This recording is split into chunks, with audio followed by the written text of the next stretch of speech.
getting trampled into oblivion, to knockouts that happen before you hit the ground. These are the 10 most destructive wrecks in bull riding history. At number 10, Briggs Madsen drew Maneater at Cheyenne Frontier Days in 2023.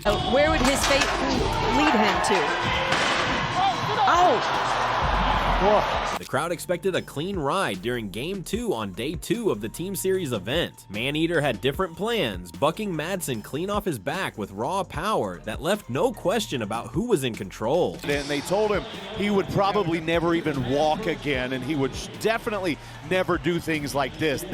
Look at that bull. Madsen hit the arena floor hard. The force of 2,000 pounds launched him like he weighed nothing. That kind of power changes everything in an instant. One moment you're fighting for 8 seconds, the next you're trying to remember where you are. But if you think that was rough, Jason Bennett at number 9 learned what Western Wishes could do in Phoenix back in 2004. 72 Here is Jason Bennett on West. He climbed on with confidence, thinking he could handle whatever the bull brought. Western Wishes spun him around like a top before tossing him off with zero mercy. 10 to Jason Bennett right now, but there was trouble from the get-go.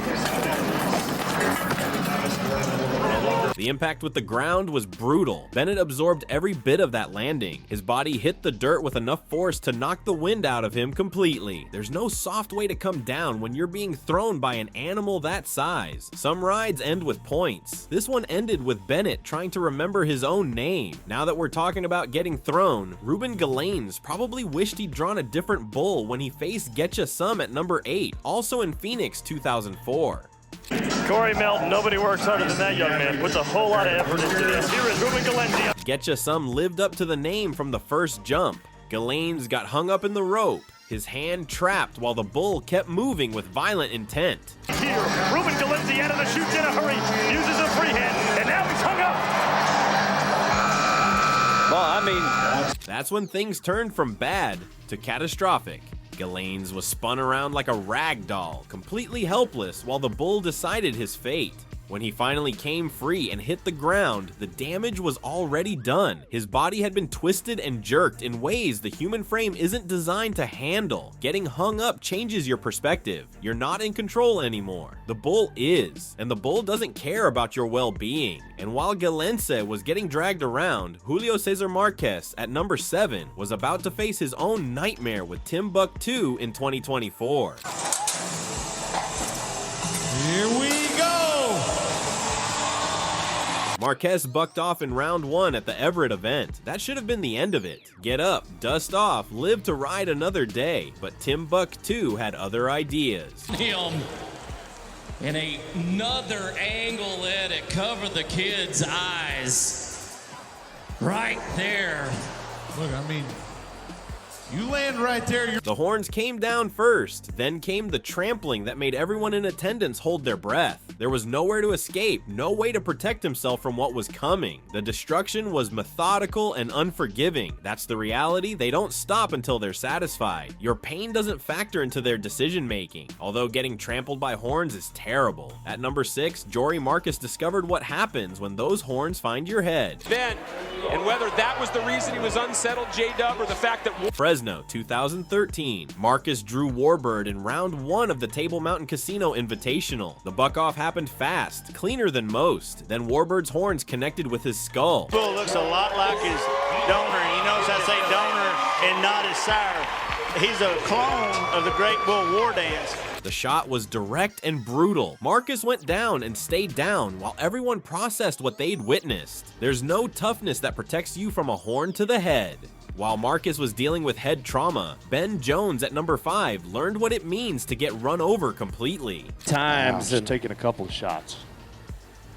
Our PBR Sports Medicine. Jones hit the dirt in Fresno during round 1 of the 2015 Invitational. Super Cool Cat came down on him with crushing hooves that trapped him beneath the bull's frame.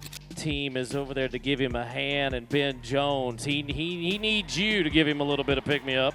Getting stepped on is one thing, getting trampled is something else entirely. The bull's full weight concentrated on Jones's body, and there was nothing he could do about. Ribs can only take so much pressure, organs can only handle so much. Jones talked about it later with honesty that only comes from surviving something terrible.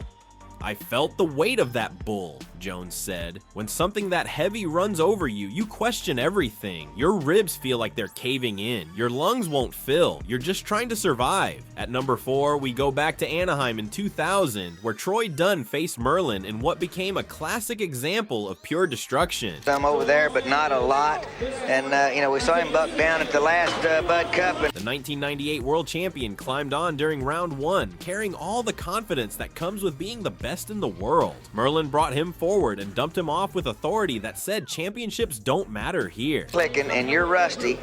I mean, he just kind of skips, gets him tipped up, and he had. Then came the hit. Merlin's hooves came sideways with full power as he went down. The slam followed by a kick became a signature sequence of that era. Dunn had proven himself as a champion multiple times. Merlin proved that bulls don't care about titles or championships. Dunn later reflected on what made that wreck particularly dangerous. "Back then, we rode different," he explained. "The bulls were mean, the gear was minimal, and you hoped luck was on your side. When Merlin got me, I felt every bit of it." Now, even though Troy Dunn got slammed, things got worse for Ty Pozzobon at number 3.